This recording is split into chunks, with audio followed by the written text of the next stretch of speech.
First off, I'm going to start by placing a full carpet of tiling on both these two base plates. In order to do that, I'll have to remove the pathing, then we'll take apart the towers, the middle tower, this section here, the back section, the front section, snatch this away, pick this up, and we'll leave only the base plates, and then we'll cover everything. That way, everything is balanced and leveled, including this section and mainly inside the great hall. So when we place the trays, it is all leveled and we don't have any irregularities as it did before. Very happy that I'm able to do this. And as you may notice, the building here is not present as I am doing some modifications and add-ons on it. Hopefully I'll be able to show you this by the end of the video. So taking this apart, it does take a while, 10 minutes maybe if I don't rush it, so better get to it and then start placing all those tiles. Eesh. This is hard work actually. Out of breath putting all these tiles together, and I still have quite a bit to go. Let's get to it. Next up, a little fix on the foyer window, which is the biggest window out of all. On the inside, you can notice that there are some snot bricks, which I will use to place the attachments from the inside that will make sure that this window frame doesn't drop down or drop backwards. The window frame, might have shown it before, is made out of two separate modules. One is this one. This is what you will see on the inside, and its counterpart or little brother that really fills out the rest of the scene. And the reason that is done, as I might have explained before, is because I am using brackets and a certain way that ends with a tile, and then I need a way to build when the tile ends and the other side also has a tile, so it's a tile against tile, in order to achieve this very nice border that is a bracket, which is half a tile and a tile. This is what you're used to seeing. There is the border of one tile and one bracket. And this is what the inside is. Added this one layer for mainly texture reasons, but also it keeps this side from falling. And I've added these brackets like this to keep this from falling backwards. But then again, the lower section can easily slip and fall. In order to avoid that, these snot bricks come into action, and also this row over here. First, we will place this little element right here, which just snaps into place. But still we have the problem of this not being stable. So we add the next element, which is this here. Just so. And now this can't really go anywhere, because this thing keeps it from going forwards. And then up here, the thing that I made last time, I believe, this, just some ornamentation that really just slots over here. And now, being really careful, this angle to be straight, so these little snots here will press against this, and this will really not go anywhere. And also, it will look quite nice. But this big gap here just doesn't seem too great. It feels like there should be something underneath. That's why we'll add another little element. and just will try to place it properly, and there we go. Now it really looks like a nice ornamentation to this inside window. And lastly, we can place the architect statue where it should be, like so. Actually, I believe it should be a little bit like this. 2, 2.5, and a third. And that will be also the distance that it is from here to the other wall. So it's dead center. And there we go. I believe that looks pretty decent. Shouldn't have to touch this for a while now. And here is a better look of the window from bottom to top on the inside. Really looks like a great window with nice ornamentation all the way down. While I'm here, I removed the floor here with the knights and Lucius Malfoy and everything else. I want to replace these 1x4s with 2x4s. Might as well do it now.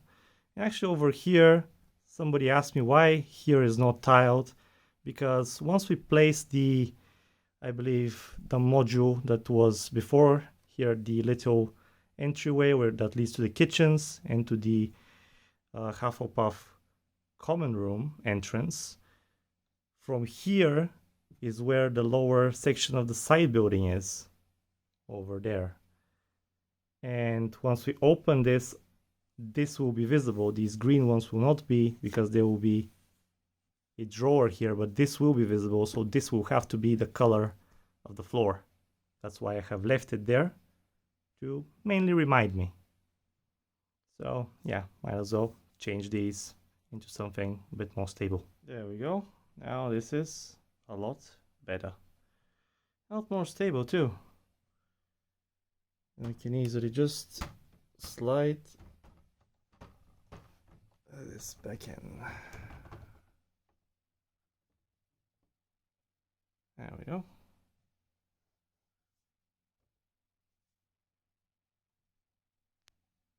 Now, might as well, since I've detached this, I would like to detach the plate with all the minifigs, all the student minifigs that is, and add some more Ravenclaw torsos, which is something that I've been meaning to do as well. I think I mentioned it a couple of times in the previous videos.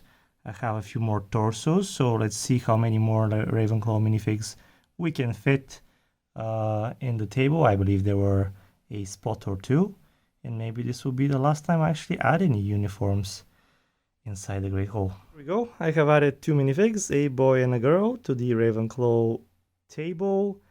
I will actually tell you which they are this time. I will spare you the agony of finding them, but if you do, you can pause right here. So I've added this boy over here. There he is. And this girl. And actually, I was surprised that this version of the blonde hair was a first among all the minifigs here, which is great. We have this kind of blonde hair, this kind, some other kinds, Luna, of course, Draco Malfoy. So this one here is a little bit different. I really like this one. I can watch these minifigs for ages. It just looks so nice. I really put a lot of effort to make sure that there's variety and the heads are kind of turned in a different way, looking at each other, holding different things. Some little scenes that exist, or you could imagine exist, within the expressions and the looks that the various minifigs are exchanging themselves between each other. I feel like, yeah, it's a job well done. Part of me is really thinking whether I should cover all these studs on the benches and the empty studs on the table. That would be a lot of work, to say the least, because either I will have to take pictures and remove all the minifigs and then place them exactly on the same spots, looking the same way, holding the same items, with the same items in front of them and next to them, which would be difficult. But then I could not take pictures and just remove everything and then place them back together, which will be even a maybe bigger hassle. I don't know. Either way, maybe one day, I don't know. I think it will look even better if the studs are not showing, at least to me. I am a person that doesn't really like open studs to be visible wherever that could be possible to arrange. But yeah, I'm sure I'll come back here for at some point to add some more different hair pieces, to say the least. Maybe then, we'll see. But now we have two tables that have 26 students. I believe that is the Slytherin and Gryffindor tables. And we have another pair of tables that has 27 minifigures. That being the Ravenclaw and the Hufflepuff tables. Wow, yeah. All right, let's place all this back into place over here.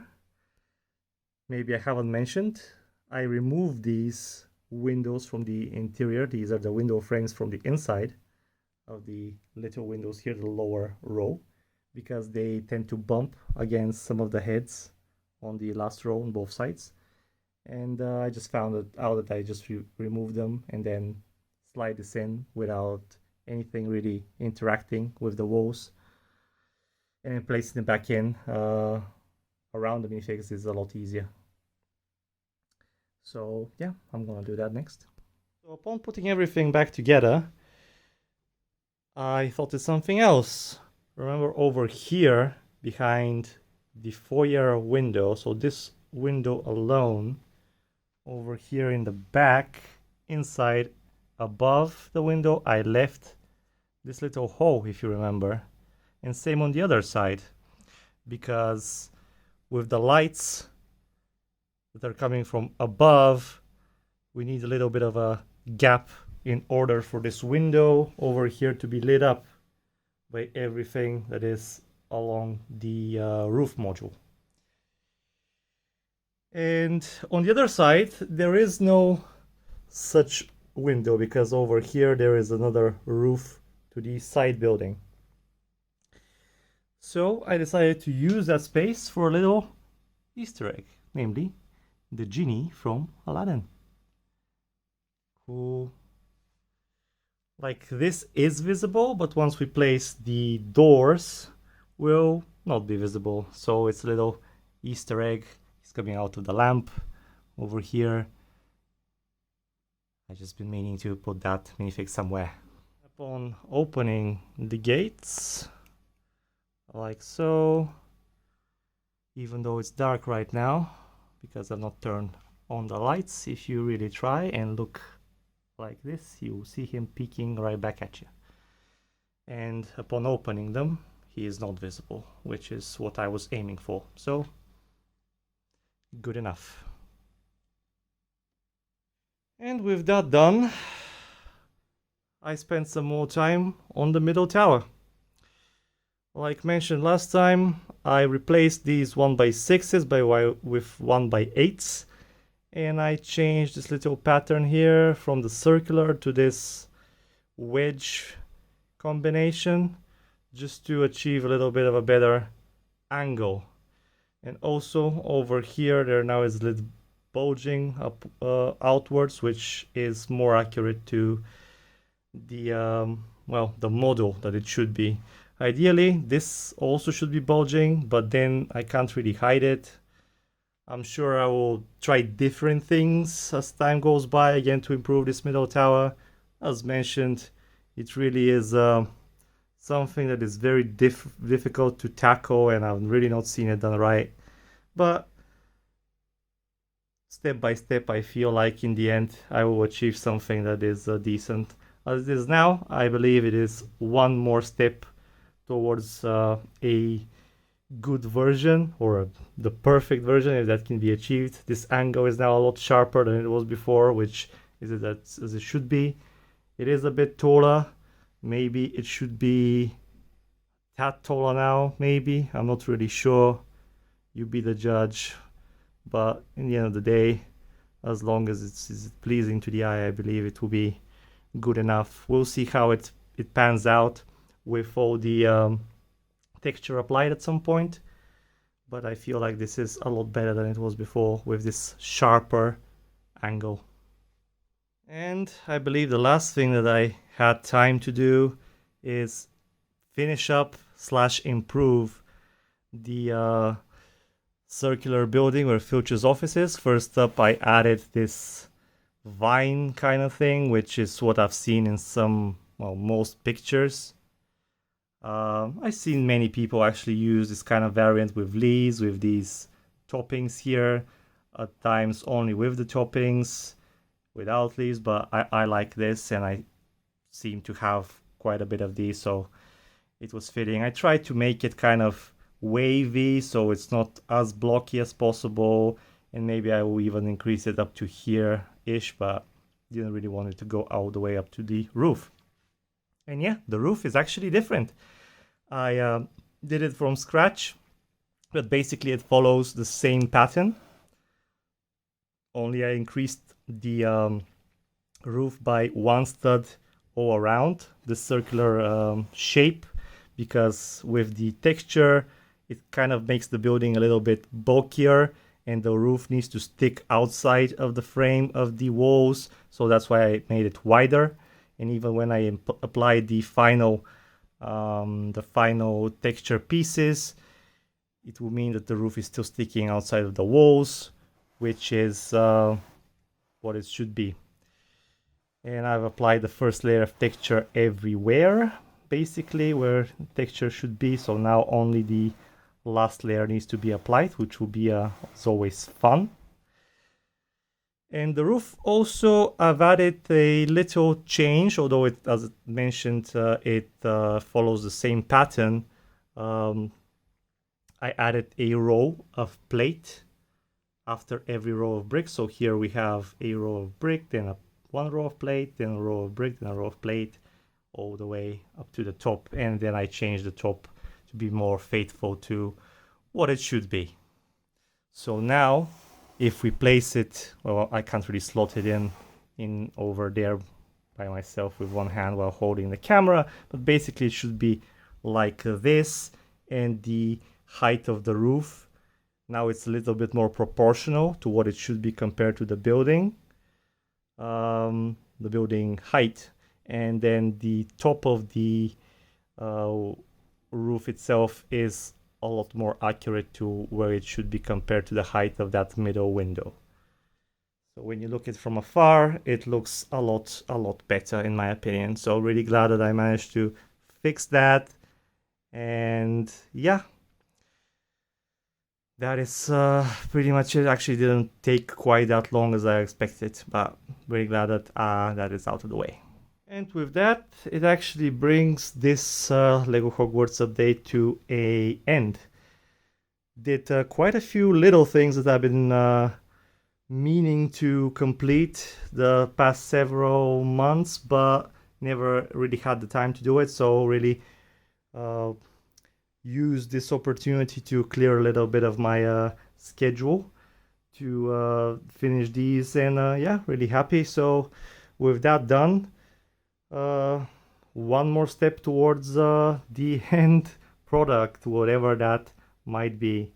So yeah, I'm actually trying a different mode on my camera while filming this, because some people said that they were having some strange issues last time.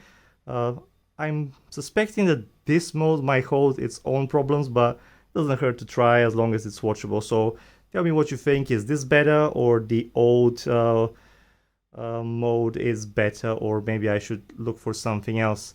Anyway, thanks for watching. I hope that you find this project interesting, and I really appreciate everybody who is following. And if you like what I'm doing, please consider subscribing and leaving down a comment to share your thoughts about what I'm doing. Once again, stay healthy. I will see you again in the next 2 weeks or so. And until then, happy building and bye for now.